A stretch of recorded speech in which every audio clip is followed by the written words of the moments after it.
What is up, Steelers Nation? Thank you so much for jumping on to another episode of All Steelers Talk. I'm Noah Streckbein, joined always by my man in the corner, producer Nick Belsky. Find us on youtube.com/All Steelers Talkers. Subscribe anywhere you get your podcast. The Pittsburgh Steelers. Another day, another dollar, another Aaron Rodgers twist to this roller coaster ride that we have been on, but that is not the biggest news of the day. Everybody last night saw exactly what happened, and that Russell Wilson is no longer on the table for the Pittsburgh Steelers. We're diving into what that means for the Steelers, what it means for Aaron Rodgers, how the Minnesota Vikings are back in the fold once again to steal Rodgers away from the Steelers, only adding another wild segment to this entire saga. And the Pittsburgh Steelers made an absolutely shocking decision last night in Columbus, Ohio, to invite some players to dinner, but not the one we were all anticipating they would. It's a beautiful one out here in the Berg. It's snowing up in good old Scranton, Pennsylvania. I know you saw it, my friend. Chili's is coming to town, and I have already called every family member and friend that still lives in Jessup, Pennsylvania, just to let them know, hey, guys, April 7th, I will be there. And April 7th, we will be getting the Awesome Blossom at a Chili's restaurant. How you feeling, my friend? I hope you are as jazzed up as I am and as Russell Wilson is to be at MetLife Stadium in 2025. Oh, yeah, I'm pumped for Chili's. I love a Chili's, although the only problem with Chili's, it was about 5 years ago, they used to have something on their menu called the classic bacon burger, and that just rolls off the tongue. That just sounds great. Like that's, no doubt. I'm going to walk in, I'm going to get the classic bacon burger. They changed it to the just bacon burger, and it kind of took the aura out of the entire establishment. That's the just bacon burger. Going from classic to, again, I digest. It ruined the aura a little bit for me, but what's going on in Scranton, that got me a little excited. Maybe I'm back on the Chili's train. Yeah, I think everybody should be on the Chili's train after this one. I mean, I wasn't personally on the Chili's train. You know what I mean? Like, it's not like I was like, oh man, dude, can't wait to go to a I don't think the last time I was at a Chili's, I took my wife to where I started school, which was Wells College up in middle of nowhere, New York. And there were two restaurants, a Buffalo Wild Wings and a Chili's. That's all you had. The only two options to eat. Obviously, we went to Chili's. That was 4 years ago, last time I ever have been to a Chili's, but I will be back April 7th, and I could not tell you how excited I am to be there. Let's talk some Pittsburgh Steelers football. Russell Wilson is the news of the day, and we are going to dive into Aaron Rodgers and everything that it means, and the Minnesota Vikings climbing their way back into this because they just will not give up. They just will not give up. Russell Wilson heads to New York on a 1-year, $21 million deal with $10.5 million guaranteed. It's worth up to $21 million, meaning that chances are it's roughly around $14-15 million with plenty of incentives, and all of that will come out in the next day or so. But for right now, we know it is up to $21 million. It is $10.5 million guaranteed. Russell Wilson is the starting quarterback of the New York Giants, which for one, removes the New York Giants from the Aaron Rodgers saga. 2, removes Russell Wilson from the Pittsburgh Steelers saga. Makes you think that Aaron Rodgers is out of options. He is not. We will again dive into this in a minute. And you just sat back and looked at it, everybody, last night about 7 o'clock p.m. Eastern time, and just said, well, there it is. That's the final domino to fall before the Steelers and Aaron Rodgers ink this deal. Not because of Russell Wilson, but because of the Giants. It had nothing to do with the Steelers waiting for Russ. There has never been anything to do with the Steelers waiting for Russ. And I have a quote from a Pittsburgh Steelers team source on how it was never going to be about Russ unless they absolutely needed it to be about Russell Wilson. There are some people who still say the Steelers missed on Russ. Why weren't the Steelers aggressive with Russell Wilson? Why did they just ignore him this entire time? I don't have the answers as to why they were not all in on Russell Wilson. What I do know is that at no point during this offseason have the Pittsburgh Steelers genuinely considered Russell Wilson their go-to option, or an option that they believed was actually going to happen.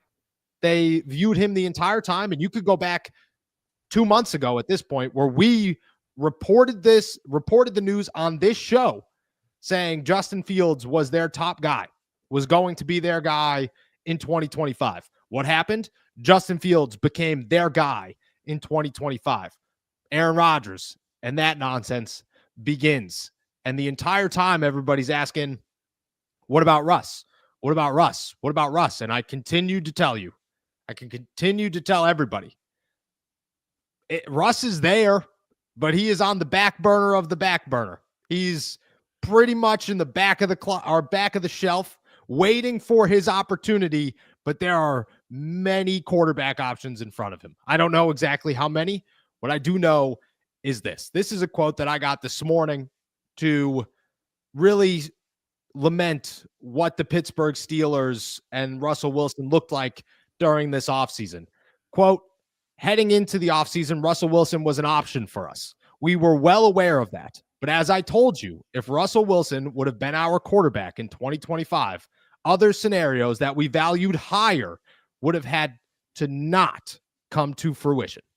That comes from a Pittsburgh Steelers team source to All Steelers Talk and Steelers on SI as of this morning, just to make sure that anybody who was sitting around thinking Russ left and the Steelers missed out understood that the Steelers were not actively approaching Russ and were never actively approaching Russ. They looked at it and said, Justin's our guy. Rodgers is our guy. If nothing else works out, maybe Mason's our guy. But at that point, maybe we have a conversation with Russell Wilson. This is not a Russ left and the Steelers are screwed scenario. It might turn into that, but the Steelers at no time have viewed this as losing Russell Wilson is a loss. Losing Justin Fields was a loss.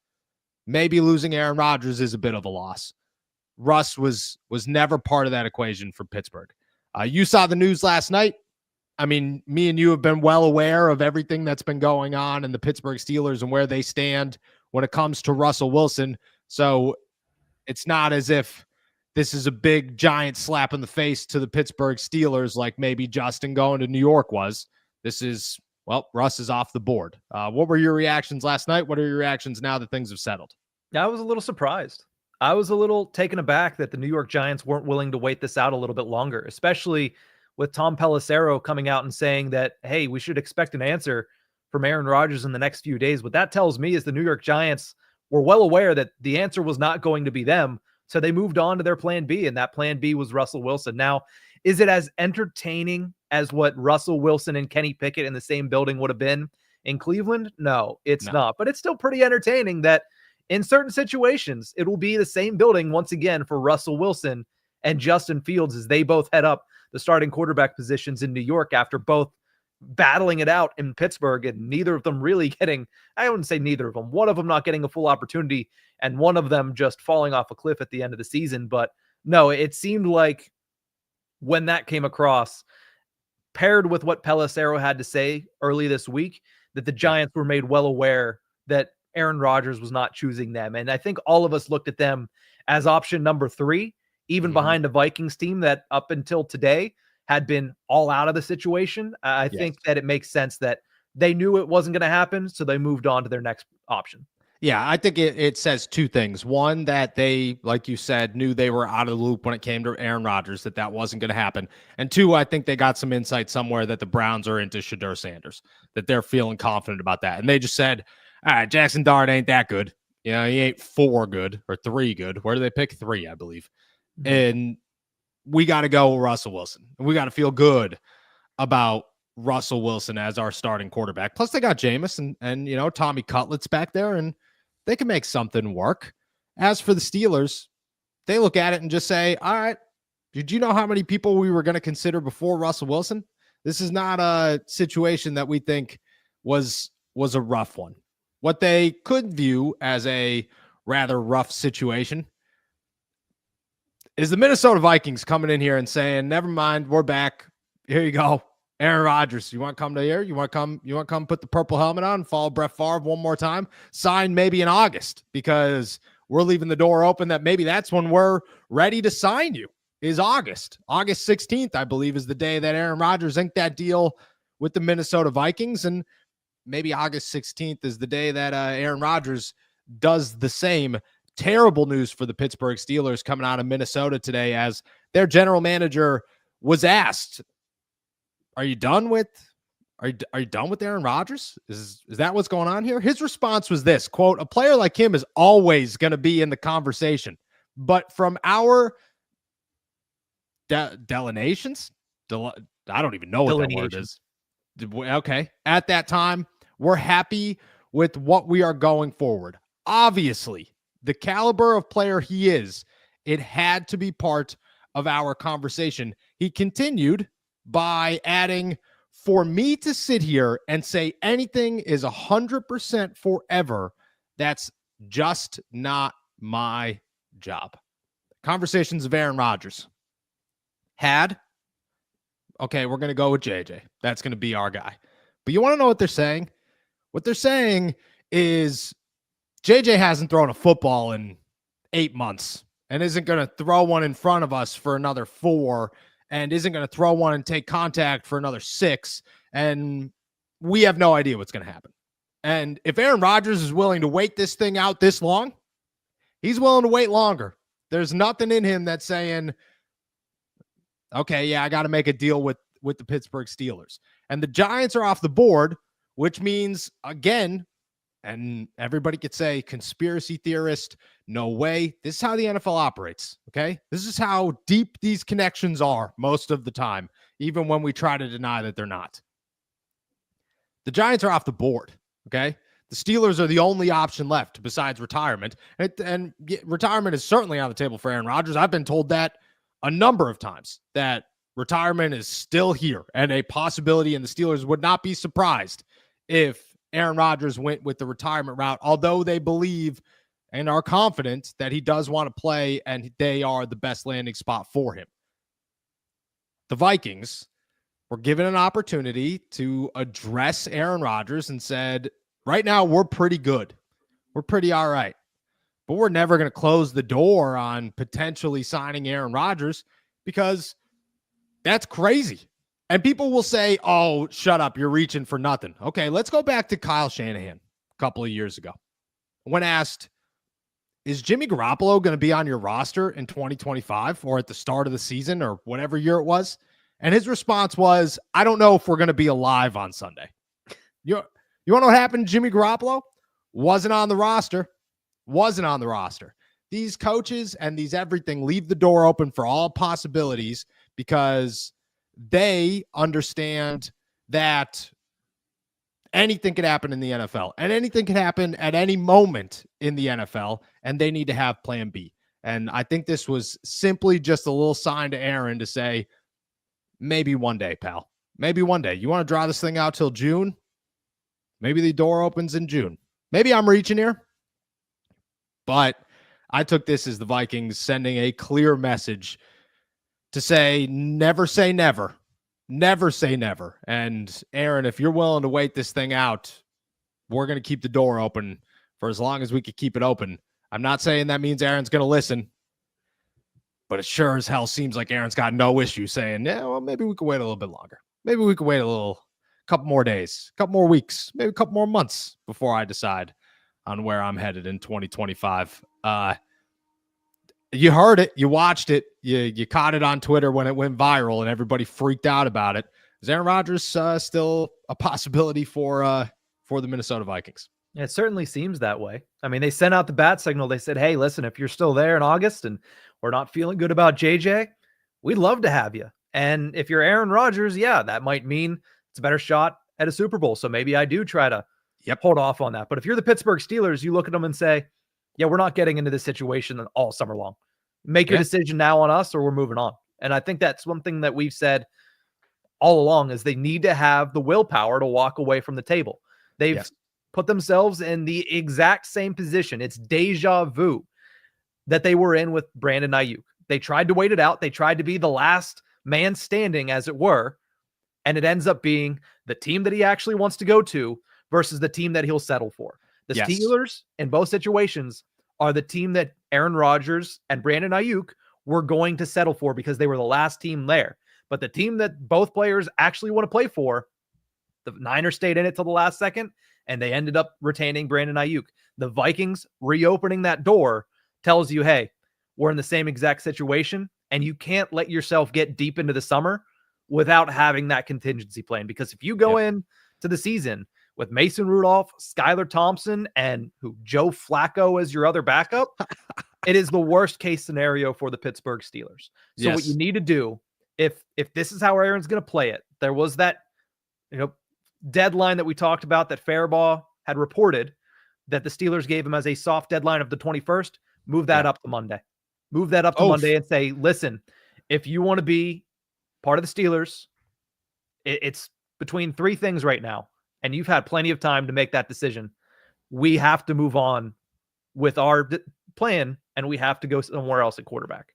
So not to say I told you so. Okay. Not going to do that to you, but I'm just saying that my deadline originally was this coming Monday, and I was told it's too early of a deadline here. Makes sense. And I agree with you. Now, here's the problem with the Steelers is that if Aaron Rodgers calls them in August and their quarterback room is Quinn Ewers, Mason Rudolph, and Skylar Thompson, it's not like you're not answering the phone. It's not like Pittsburgh sitting around going, I don't know, man. Pride. It's a matter of pride. It's a matter of principle here. I don't think that they do that. I think they'd answer the phone, and I think everybody else thinks they'd answer the phone. And again, it's not the ideal situation. It's a terrible situation to be in. But if Aaron Rodgers wanted to draw this thing out all summer long and call them August 15th and say, hey, I think I am ready to sign with the Pittsburgh Steelers, unless they did something crazy in the draft, I have such a hard time viewing it and saying Mike Tomlin would say no. Omar Khan would say no. Now, I will say this, okay? I don't think that's going to happen. I do believe that there is a pretty strong level of respect between Aaron Rodgers and Mike Tomlin and Omar Khan and those guys after those meetings.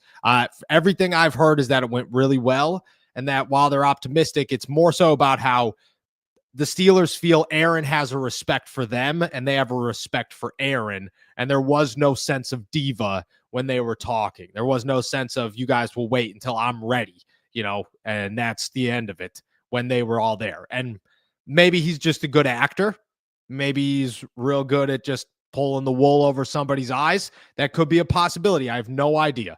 But everything I've heard kind of gives you the sense that there's a level of respect that I think will hold Aaron back from doing something that drastic. And to be honest, that much of just a jerk move, because that's what that is. As I understand that this is contemplating retirement or the Vikings or so on and so forth. If it's retirement or the Steelers and you got to wait it out a little while, I get it. But if it's Steelers or Vikings and you're just saying, well, I'm just going to wait it out till the Vikings, you make the Steelers look terrible. The Steelers look terrible in the process. And I mean, they have to wait around for him, but they shouldn't, because you look really bad at the end of this situation. But again, I feel there's a level of respect here that they are going to listen. Again. What I've been told is they expect it by Sunday. They expect it late this week, early next week. There's an answer of some sort. But at the same time, Pelissero comes out and says it. Hey, couple of days. I don't think the Vikings GM listens to all Steelers talk, but if he did, we said Sunday yesterday. And he gets an opportunity to stand in front of everybody and say, Aaron, maybe in a little while, if you hold on a little bit longer. I think it's a direct shot, a direct message to say, hey, we haven't made up our mind either. So you don't want to make up yours. It's okay. There's no need to rush this situation. I still think it works in the Steelers' favor, but my gosh, I did not by any means see the Vikings re-entering the chat this offseason. I thought they were done. I thought it was over. I also didn't see them being, the mind game kind of drag you along that they're being right now. And they know exactly what they're doing, because it goes like it's going to go a number of ways. But I think best case scenario for Minnesota, look at this as JJ's our guy. The Steelers move on eventually. July comes. Aaron doesn't have a team, and we call him and say, hey, we want you to come and mentor JJ. We'll give you guys a position battle. JJ's going to win it, and they know JJ's going to win it. And I don't think Aaron falls for that trick, but I think in Minnesota's eyes, that's best case scenario. Is Aaron Rodgers is out of options because they made him wait too long, and they could get him for a potential backup spot behind JJ. Again, I don't think that's what's going to happen. I think Aaron Rodgers is smarter than that, but I do think that's Minnesota's outlook on this is like, you never know. You never know what's going to happen here. Wild times. You think it happens by Monday? Do you think it happens by Monday? I think the Steelers need to have their answer by Monday, whether or not they get an answer from Rodgers. I think they need to have their answer. They need to pick a lane is what they need to do. Because right now they've been waiting on Aaron Rodgers for nearly a month. And at this point, you mentioned retirement, and I know I preached patience with that a couple weeks ago, but at this point, if you're taking visits with teams, you know what side of the fence you stand on when it comes to retirement. He wants to play again. Now, does he want to win a Super Bowl? Probably. Does Minnesota give him a better shot to do that than Pittsburgh? 100%. But if Minnesota is not going to be committal to you until August, the Steelers can't sit around and wait. So whether or not they're going to get an answer, they need to force an answer either from him or tell him to walk away, because they're already in a bad position, but waiting it out is going to put them in an even worse position. Yeah. What's worse? Explain worse. Worse than Mason Rudolph and Skylar Thompson? If you're holding on to hope that it's going to be Aaron Rodgers, and all of a sudden, instead of drafting a quarterback in the first round, you wait till the third round and you get Quinn Ewers instead of getting a guy like Jackson Dart, I think you're worse off, because I think in 2025, I think you're worse off. Time remains to be said about who's going to be a better pro. I think it probably leans towards Dart, but you're worse off if you're waiting for him and it costs you Dart over a guy like Quinn Ewers. Okay. Last question here I got for you. Is the worst scenario for the Steelers drafting? Does it work out worse for the Steelers if they use their first round pick on Jackson Dart, or which I don't think Jackson Dart's going to, like, the more we talk, the further down this top 10 pick. Yeah. Like, it's just starting to feel like he's not even going to be in the realm of possibilities by the end of April. Say Tyler Shuck, is the 21st pick in the NFL draft, or the Steelers sign Aaron Rodgers in late August. What works out worse for the Steelers, just overall in general, both now and later in that situation? For 2025, drafting Tyler Shuck. I'm the wrong person to ask about Tyler Shuck. I know, but that seems to be like what the alternative is for this. That's what I'm trying to like paint the picture of. It's bad. It's bad. So what works out? It works out worse long-term too, because you're getting Tyler Shuck in the first round. If you don't like him in 2025, you're not going to like him in 2026. You're not going to like him in 2026. It just gets worse and worse. And then you spent another first-round pick on a guy that you truly didn't think was going to be a first-round pick. That's where the Steelers are. That's why I think, whether it's, I get it. It looks desperate and terrible. I once again, I'll say I don't think Aaron's going to do that to them. I just don't get that sense after the meeting. It just feels like there's a respect thing here. But everybody just keeps saying it's Aaron Rodgers. It's Aaron Rodgers. I'm new to this Aaron Rodgers thing, man. I don't know what to, I'm listening and just trying to tell you guys what I'm hearing and what the atmosphere is like. But you got a lot of people who have covered this guy a lot longer than I have telling me and telling us like this thing could go on for 5 years and it wouldn't shock a soul. All right. Maybe. I think that even if they, again, it looks terrible. They should tell him this is your final deadline. And I think it should be Monday as well. I agree with that. But if he calls them in July and says, hey guys, I'm ready, I just have such a hard time sitting here saying, like, realistically, they'd tell him to go kick rocks. I don't. I think they'd be like, all right, man, I'm going to go have a really difficult conversation and tell Mason Rudolph that for like the 4th time in his career, he is not the starting quarterback of the Pittsburgh Steelers. I really think that's how that would go down. And it's just, Wild times. Only time will tell how long Aaron drags this thing out. But for right now, Russ is in New York. Aaron is somewhere, hopefully, with the lights on. And Russell Wilson is gone. Russell Wilson's gone. Meanwhile, the Pittsburgh Steelers are in Columbus, Ohio. And we all expected Quinshon Judkins and Travion Henderson and Will Howard to be names that the Pittsburgh Steelers are going after in this draft.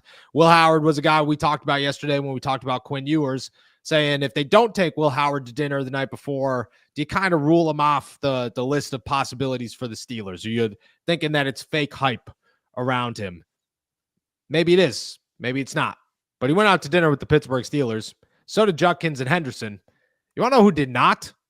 The guy that I think everybody has mentioned 100 times more than any of those names when it comes to the Pittsburgh Steelers. The only one of the group that is a solidified first-round pick, and the only one of the group that I think a lot of people listening, watching, or just in the Steelers nation in general would sit here and say they'd feel pretty good about being the 21st pick in the NFL draft. Well, he was not at dinner.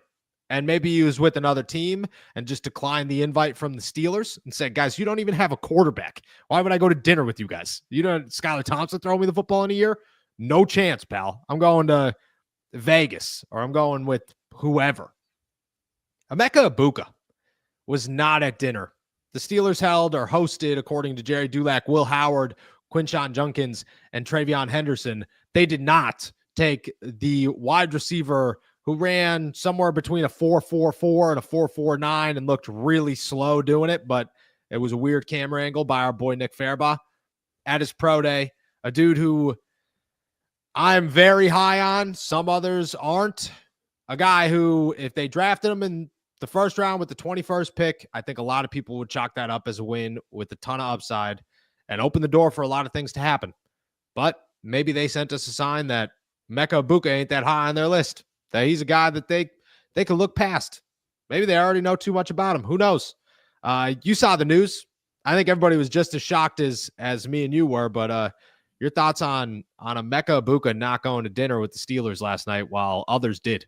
Yeah, I certainly don't think he big-timed the Steelers and said, well, you don't have a quarterback, so I think I'm going to pass on the dinner. Thank you, but no thank you. The steak is not enough for me to talk to Mike Tomlin. No, I think if anything, he probably had a prior engagement. Probably. I don't mean to interrupt you. I'll let you keep going. But I have been. It's hilarious that. So again, like I go to dinner, like to go to dinner. I mean, like the Steelers and Mike Tomlin and Rooney and them, like invite certain media members to dinner a couple times a year, and very grateful for it. But you talk. You're BSing the whole time, having a good time, and you would be shocked at the amount of players that they tell you order chicken tenders and fries at steakhouses. You would be shocked. So just the craziest name. Biggest one I could remember, Odell Beckham Jr. OBJ. Yeah, I'll get some chicken tenders and fries. I bet you he doesn't order chicken tenders and fries anymore. Listen, chicken tenders and fries is an elite meal. Yeah, but if I'm not paying for the meal, I'm getting a steak and then I'll get chicken tenders and fries from Chick-fil-A on the way home. Yeah. If somebody's paying for my food, I'm ordering the top steak on the menu. 100%. I think at some point Tomlin told me, and this is just like a very blurry memory, something like, you kind of got to watch what they order, but like you can't look into it because, some guys will be like, yeah, I'll get a side of chocolate milk. And you're like, what? And you're like, I don't know, man. Just been doing it since I'm a kid. You're like, okay, steak and chocolate milk, disgusting, but sounds good. Yeah, chicken tenders, man. Sorry, I didn't mean to interrupt. I'll let you keep going. No, you're good. I mean, at the end of the day, it feels like even if they didn't take him out, which was a little bit astonishing when Jerry Dulac put that tweet out, I was like, you're missing a guy. You're missing somebody. This is still a guy that they've looked at very heavily throughout this entire process. And just because they didn't take him out to dinner doesn't rule him out from being an option on the Steelers board come the NFL draft. Again, all of this stuff, these meetings at the combine, these dinners before pro days, a lot of it's gamesmanship. Now, they want to get to know some of these guys, but at the same time, if Jerry Dulac puts out that the Steelers didn't meet with Emeka Egbuka, the Green Bay Packers at 23 might say, you know what? We like having as many wide receivers as humanly possible. They're under the age of 25. Steelers aren't going to take them, so we can just wait on it. We don't have to worry about anything. Yeah. And then the Steelers end up taking them. So I think I'm not reading too much into this. It was something though that caught me by surprise when I saw it earlier today. I think I agree. I wouldn't be surprised if he's still on their radar. I also wouldn't be surprised if, they really did offer, and he was like, "Oh man, dude, the Broncos already invited me." Like, not that they big timed him, but just that, he had prior engagements with somebody else, and Dulac might not know. But I agree with you. I don't think this rules anything out for me. I don't sit here and say, "You didn't tell me you didn't." Kenny Pickett didn't even talk to them for 3 months. They had no words with them. They said, "Oh, we invited him over and talked." No, they didn't. No, they did not. Nobody had any words with Kenny Pickett the entire time. They drafted him, and he said, "Who the hell's calling me from 412 number? I'm trying to wait to be drafted here." And then realized, "Oh, that's Mike Tomlin. Never heard his voice before." Wild. They do that all the time. I mean, there are some guys that they fall in love with early. There are other guys that they really do try to play these mind games. Again, the NFL is all mind games. It's 100% mind games. This is a game at the end of the day, and it's a strategic game. And there's way more that goes into it. That, there's a reason that there's big, giant black tarps outside of UPMC Rooney Sports Complex. And anytime somebody pulls into the parking lot across the street, somebody's got to go kick them out and tell them, "Hey, you can't be here." Even if they're like, "I don't even know what football is. What are you doing over there?" You got to be like, you got to leave. You have to go as far away as humanly possible. This is interesting, but again, I'm not putting too much stock into it. I think Emeka Egbuka is still there, and I would not be shocked if he was the Steelers pick at 21. I would be a little shocked that he made it to 21, but anything could happen with this draft class and the way that everything seems to be shaping out as we move closer to April 27th, 20. Yeah, I think it's 27th. Last week of April. Yeah, sometime in there. The last Thursday of April. All right. That's everything on our agenda today. We've talked Russ. We've talked Aaron Rodgers. We've talked Emeka Egbuka and the Pittsburgh Steelers taking some Ohio State guys out to dinner. We're going to top this thing off and finish off the show the same way we do every single day. And that is answering all of your questions. So if you got them, make sure you toss them in the chat. Nick, I'm going to toss it to you first. I want to give a quick shout out to all of our members and our super chatters. Thank you guys very much. As always, can't tell you how much we appreciate you guys. With that said, Nick, what do we got? I'll give you one guess as to who we're leading off with today. I'm going to go. I haven't honestly looked, but I'm going to go Chris. Are we going with Chris? Same as the last 4 days. A shout out to Knock for gifting 5. Actually, scratch that. 10 all Steelers Talk memberships today. Honestly, unbelievable. I can't tell you how thankful I am. From my heart, I'm very thankful. You got a shout out today at the call-in show as well. So shout out to everybody who called in today. Shout out to Knock, man, for just being the dude. Thank you. Let's go to from Knock to Michael Schock, who says, with Wilson's deal with the Giants, considering money and playing time, is it possible we can get 2 third-round comp picks for him and Dan Moore? Saw a tweet about it possibly being an option. Yeah, I don't think they'll get a 3rd for Russ. I think they're going to get a 4th for Russ. I'm pretty sure that it'll be a 4th. I could be wrong. The tweets that there's a certain Twitter site or Twitter account that I follow for that stuff, and I wish I remembered the name, but they laid out a 4th-round pick for them. I still think that's huge. You could get 2 4th-round picks, which would be massive. But I think it's a 4th, could be a 3rd.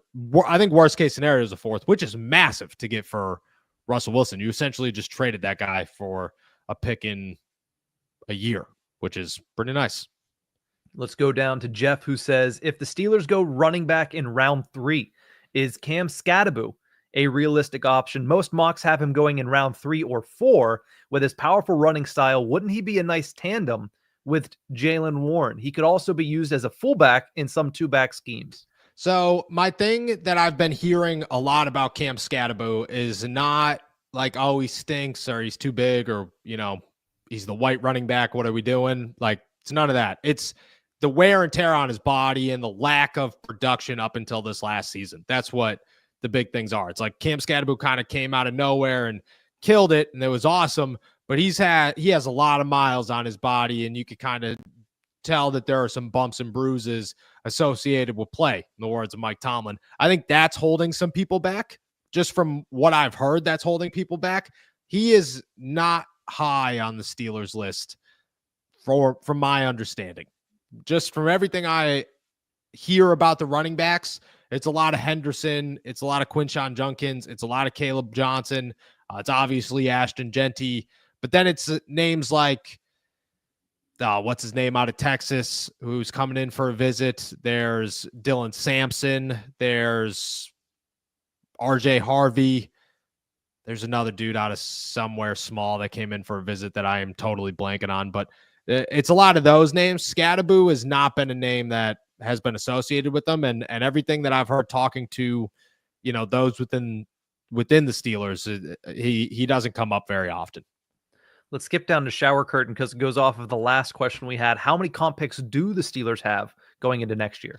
It's difficult to tell because things are going to change depending on contracts, what the exact contracts of these players look like and the guaranteed money and so on and so forth adjusts everything. As of right now, they're looking at a 3rd round for Dan Moore, a 4th for Justin Fields, I believe a 4th for Russell Wilson, a 5th for Najee Harris, and a 6th for James Daniels and Dante Jackson. I'm also positive or pretty sure that Mike Williams' deal with the Chargers erases one of those 6th round picks. So I think it's just one 6th rounder.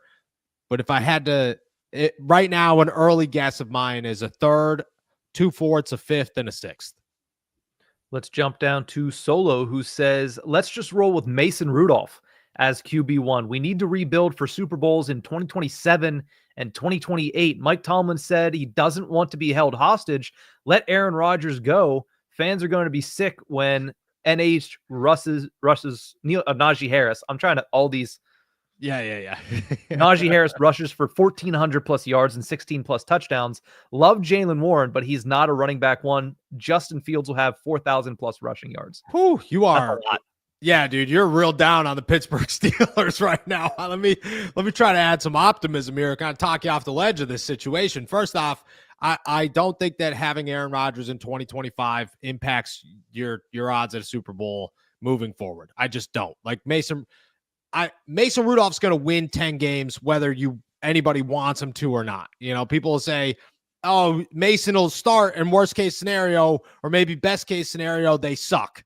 Yeah, they suck and they win 9 games. Like that's just what the Steelers do. It can't until it's proven otherwise. You could not prove it otherwise. You just can't. When it comes to Najee Harris, I don't think Najee Harris was worth a deal for the Chargers. I do think Najee Harris is reliable, but I don't think Najee Harris is a guy that you want to keep around long term because if he rushes for 1,400 yards and 16 touchdowns, he's probably averaging 3 yards a carry. It's probably more rushing attempts than anybody in the NFL. And that's just who he was. He came with drama.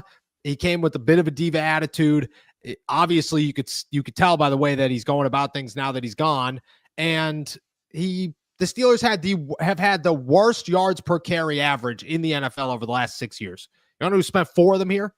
Najee Harris. And I just don't think that he is a guy that you build an offense around as a running back, and that's what the Steelers are trying to do at running back. I think Jaylen Warren is a fine split back running back 1 as long as you could get a running back 2, and this is a perfect draft class to go get your running back 2. I expect the Steelers to go get a running back 2 and somebody very impressive, maybe in that 3rd round if they're available. I'm honestly not even ruling out the 1st round, although I think it's unlikely.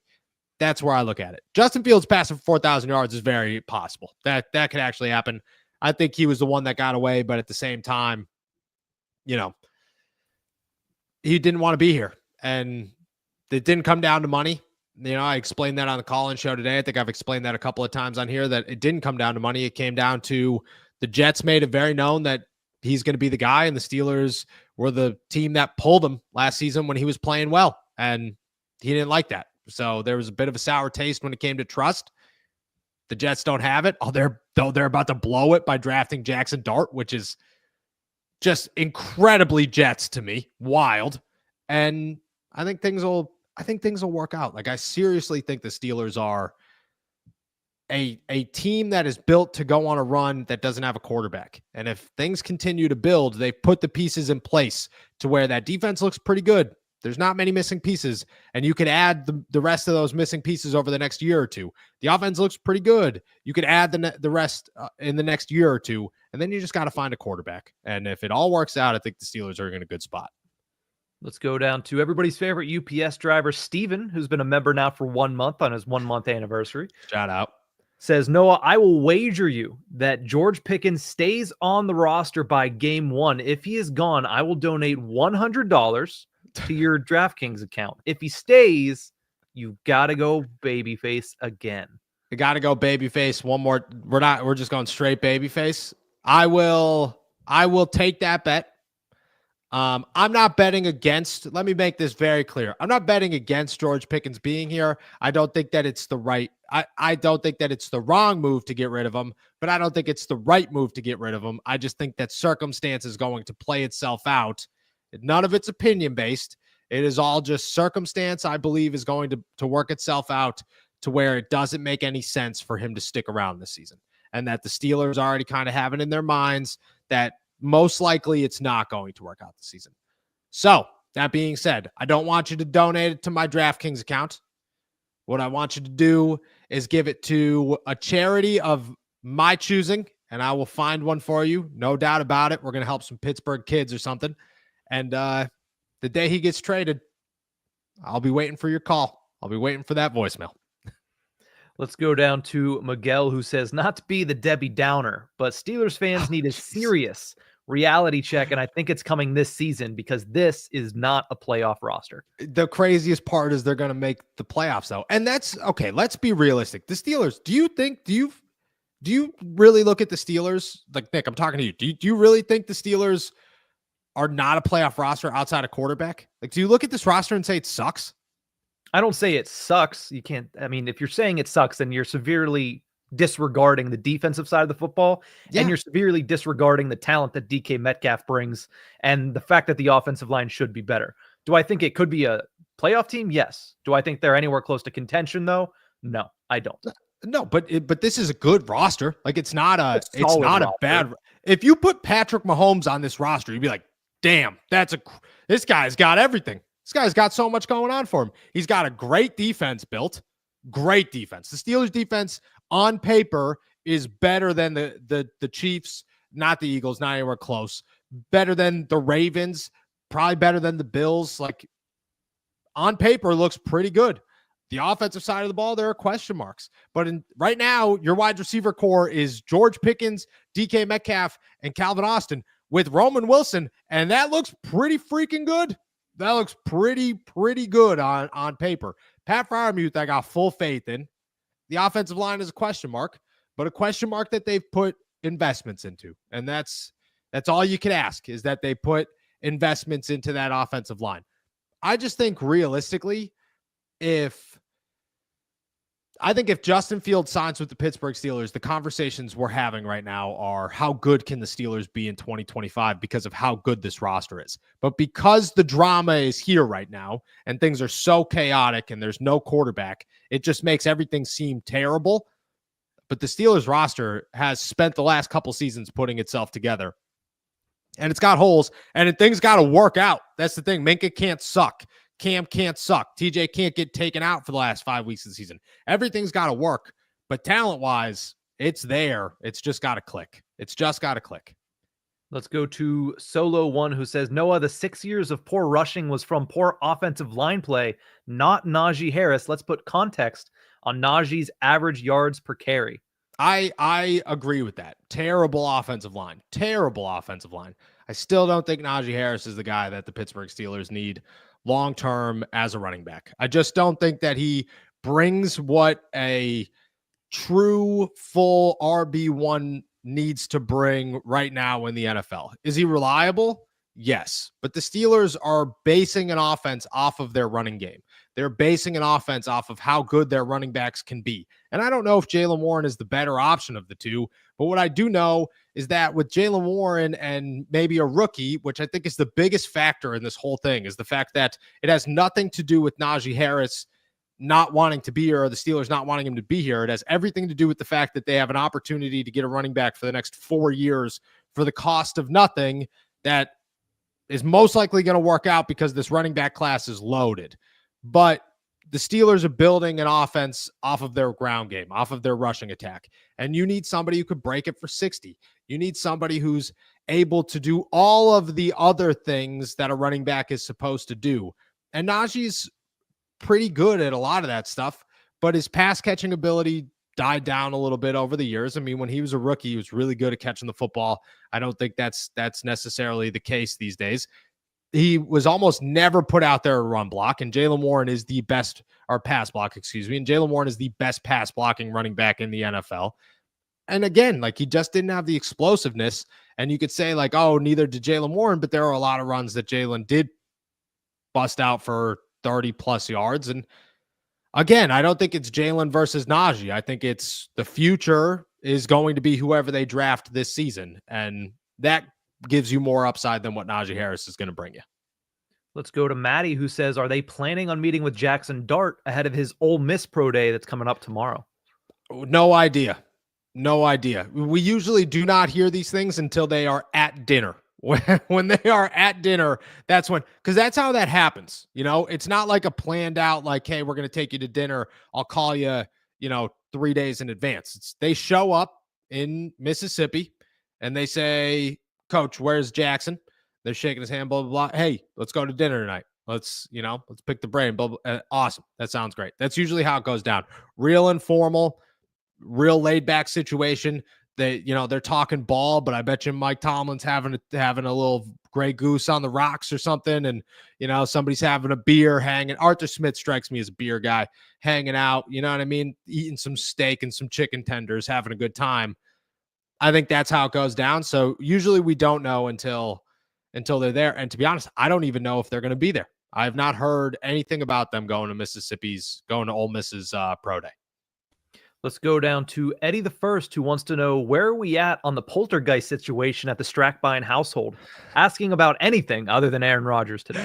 We're chilling. No, we're good. We're in a good spot. Been home alone for 24, 48 hours now. We're good. I almost tried to get you guys. I thought about it, and then I said, all right, we're good. And I was going to switch the books around and act like nothing happened.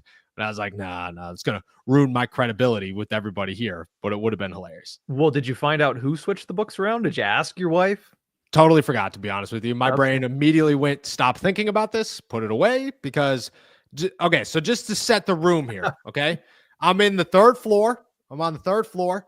It's me. You can't hear anything below me. You also can't hear me if you are not on the third floor here. I spend most of my day up here. There's one window right here. It is always shut with a blackout curtain. And I live in a brick house, so you can't hear anything. So my brain goes, something happens, you're dead. There's nothing about it. You don't even have a fighting shot. You better be able to punch a ghost. And we all know that that's not going to happen. So instead, it's fight or flight, gone. Erase it from the memory. We don't think about it. They're not here. That's how I've always lived my life, and we're making it work. I'm not going to act like I'll ask Jillian tonight. Chances are I won't remember to, but if somebody reminds me, maybe. Eddie has another one here. Start bench cut from Pittsburgh history. Okay. Mean Joe Green, Mario Lemieux, Roberto Clemente. Oh, all right. That's tough. I was about to say, don't act like this is an easy one. This is the hardest one ever. I think this is the hardest. I think you have to start Clemente, right? Like, I just think, like, there's a bridge named after him. Yeah, like, I feel like there's so much going on there. You know what I mean? Like, this dude broke barriers in professional sports. I think it's Roberto Clemente. I think he is. I think I'm starting him. This is so hard. This is so hard and so disrespectful to whoever I bench and or cut. I think I got to go Clemente to start. I think man, this is again, this is so hard because you could say, like, Mean Joe Green started the Pittsburgh Steelers. Without Mean Joe Green, they don't win 4 Super Bowls. And, he was the beginning of greatness in Pittsburgh. Awesome. I don't even think the Penguins are an organization without Mario Lemieux. I don't even think I don't even think that actually happens. I don't know. I think because of the story of it, this is again, it's gonna sound. I hope me and Joe Green never watches this, and there's a chance that like somehow this clip runs across his desk somewhere, and the next time I see him, he just scares the hell out of me. I'm gonna go. I think I'm gonna bench Lemieux, and then I think I'm gonna cut Green, and that's tough, man. But I think that's what I'm gonna do there. What's yours? Because if I'm gonna look like a jerk, you're gonna look like a jerk too. If I'm keeping it, I mean, it's hard. It's not an easy thing, and that's why it's hard to do start bench cut. But to me, it's Lemieux starting, Clemente on the bench, and Mean Joe Green gets cut. Mario Lemieux is arguably the greatest player of all time. And you're right. If it's not for Mario Lemieux, the Pittsburgh Penguins are not the Pittsburgh Penguins. They're the Kansas City Monarchs or whatever they would have named them back in the early 2000s whenever they moved out of bankruptcy. Mario Lemieux is single-handedly the reason the Penguins are still in Pittsburgh, and he was one of the greatest of all time. Clemente, for everything he did off the field, for everything he did on the field, for an organization that has been a loser since he left, seemingly. Yes. I mean, the 90s, there were some good years, but pretty much a loser since he left.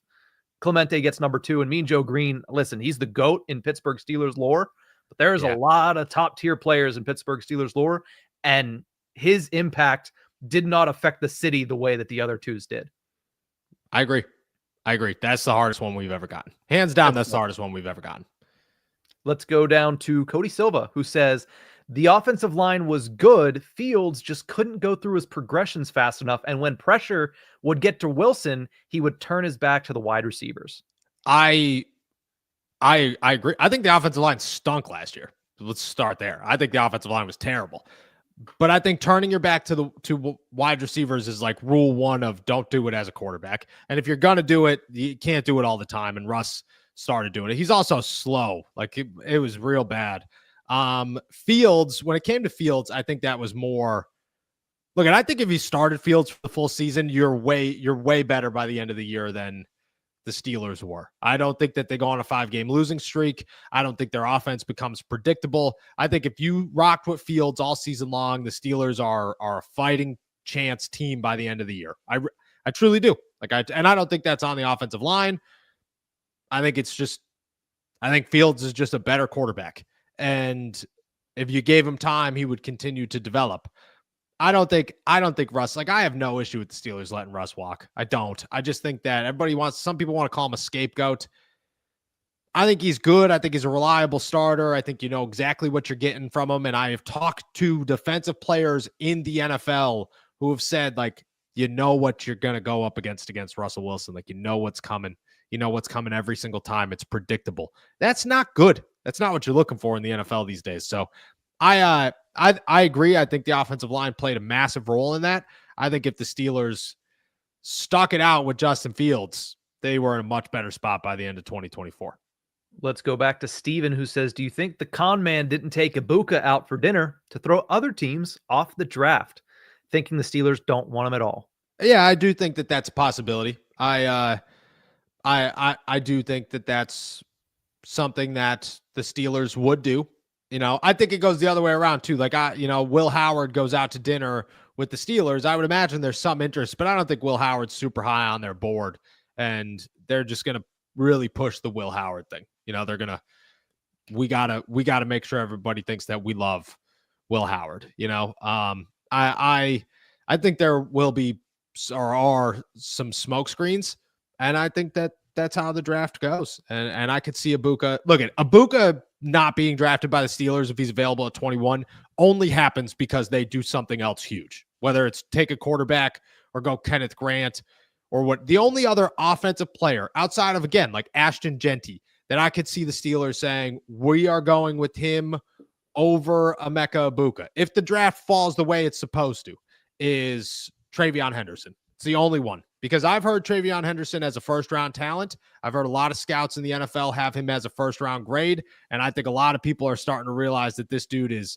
so much better than most of the class in a really good class. And the fact that Ashton Genty is kind of hiding that. But that would be the only name that shocks me if he's not, or that doesn't surprise me if he's not there. Besides that, I think Ibuka is a Steeler if he's at 21 and nobody else real valuable is on the board.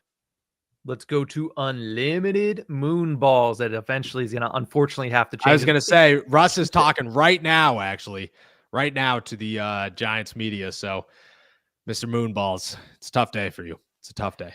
Says Moonball was officially intercepted.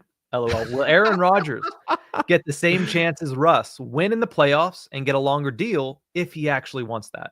No, I do not believe that's the case. Now, if the Steelers are like a Super Bowl team in 2020, and we could tell, you beat the crappy Houston Texans in the first round and then get smoked in the second round by the Ravens or something, you're not a Super Bowl team. But if you make it to the AFC Championship game and you lose to the Bills by a field goal in overtime, all right, maybe you run it back. Maybe you run it back one more time. But that won't stop the Steelers from drafting somebody in the first round. That's the biggest part of this whole thing is the Steelers are very well aware that this year and next year, their quarterback room needs to be filled with rookies. They need to have guys that they could look at and say, you are the next one. And it can't be a last second, this is our only thing. That's why they're going to draft somebody this year and they're going to draft somebody next year because they're going to look at it and say, we have our guy now, and then we have our guy to compete with next season. And that's how they're going to view it. So there's potential there, definitely, depending on how 2025 lays itself out. And if Rodgers wants to come back and I don't think they're going to wait this long. I don't think they're going to go through this again. But there is potential that happens. It won't stop them from drafting a quarterback this year and next, though. Let's go to Sean Carter, who says, gentlemen, I think it's best we look for our QB1 for the future next year. Said, I would like both of you to weigh in on why the Steelers aren't looking at an option like Nick Chubb for the offensive backfield. Because they, for one, still have Cordell Patterson, which I'm guessing is a June 1st release. Like I'm gonna guess that's what that is, and I just haven't been paying attention enough to realize that it's supposed to be a post June 1 release. Could be wrong there, but that one's just shocking to me, blowing my mind completely that they still have him on the roster. And if he's there at the beginning of the year, I bet you he's not a big fan of the show. But I look at Nick Chubb as a guy he's gonna wait until June. He's gonna wait until July. He needs the best opportunity possible. He needs a team that doesn't have a crowded backfield. The Steelers are going to go into the draft.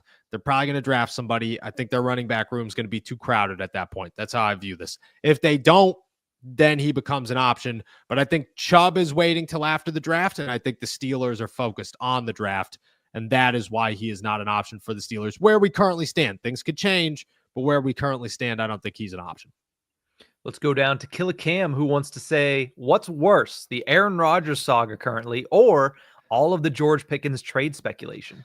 At least the George Pickens trade speculation is like all rumor, So that's terrible. That's the that's the one thing is we, at least when we talk about the George Pickens trade speculation, which I get it, people get pissed at me. I get the nastiest. You could talk Aaron Rodgers all day. I get the nastiest messages about George Pickens, man. And I'm just laying out the facts. And the facts are that if George Pickens is not comfortable playing on the last year of his deal, which most players in the NFL are not, especially when they're very good, especially when they play wide receiver. The T. Higgins situation is very rare. They are not willing to play, and the Steelers are not going to be willing to sign him. With that said, anybody who's sitting around going to the Broncos, to the Vikings, to the 49ers, to the Patriots, and weighing out all these options, I think all those teams make sense. I think the Steelers getting a second-round pick for him is realistic. But I don't think you can go any further than that at this point in the situation without, really getting crazy. At least the Aaron Rodgers saga has some it's got some bone in there, it's got something to hold on to. It never ends, but at least there's something real there. Yeah, the ball is firmly in George Pickens' court. The Steelers will react accordingly. If he's going to play, then he should remain in Pittsburgh, and because that's what's best for the Steelers. But if he refuses to play, you're going to react and you're going to trade him. Yeah, every single time on any single team, that's exactly what's going to happen. Let's go down to Cody Silva, who says rank the offensive line through the 31 teams. I don't think I could do that. Yeah, I don't think I could. I'd have no idea what half the NFL lines look like. Maybe I could shoot. Maybe email me this question. I'll try to look into them. But I cannot do that offhand. Like, I have no idea who. I couldn't tell you one offensive lineman for the Seattle Seahawks. I have. Yeah, exactly. I have no. I was hoping to say a team that I like just in the back of my head knew somebody from last year's draft circuit, but no. Yeah. No, not one. I couldn't tell you one. I couldn't tell you a single offensive lineman in Carolina. I couldn't tell you any offensive lineman. I know Cody Mock in Tampa Bay because he doesn't have teeth and he's awesome. But besides that, I would really have to look because I have no clue about 90% of the offensive lines in the NFL.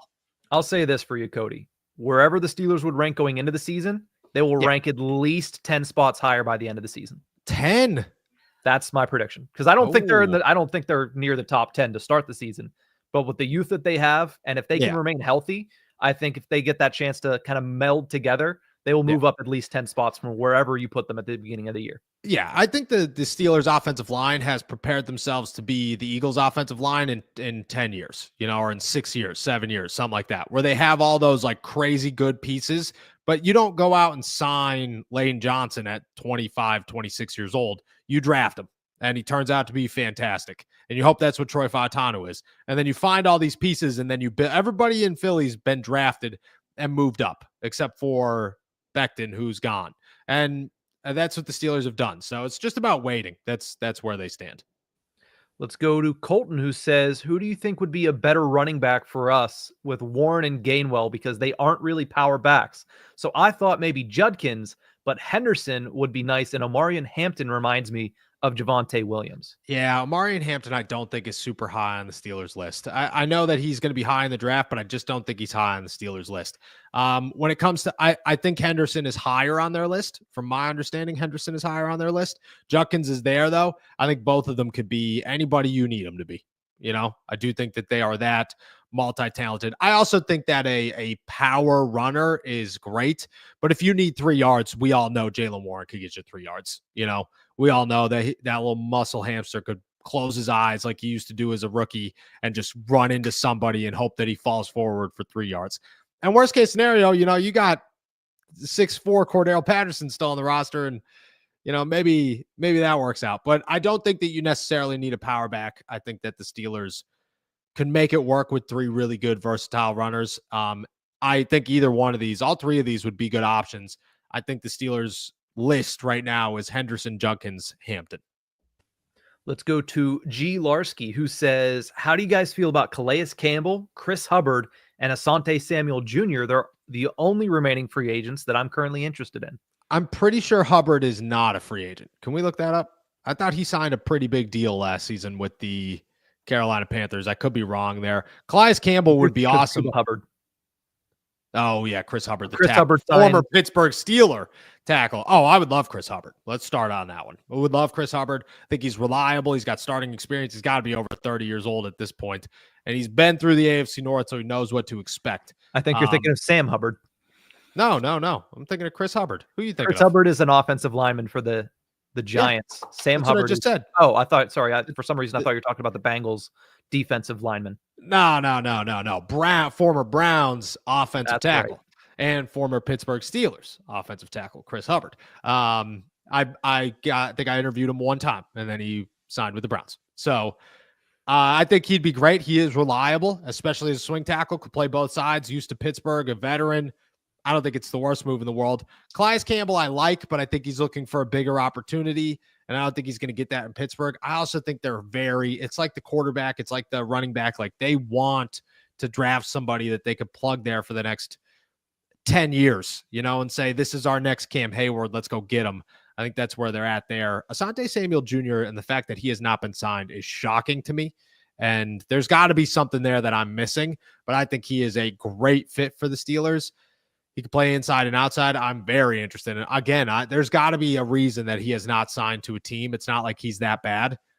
I'm curious to know what that reason is. I think I'm going to dive into what that reason is, and hopefully I have a report for you soon.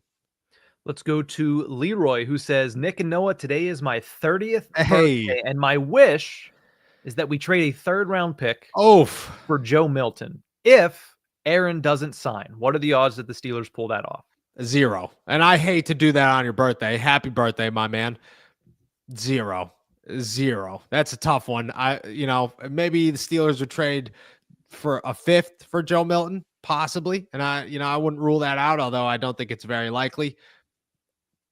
The third round pick, man, you're asking for a lot for a guy who the NFL does not view that. Like the Dallas Cowboys are interested in him, that should tell you all you need to know, that the Cowboys are looking to make a third round splash for a backup quarterback.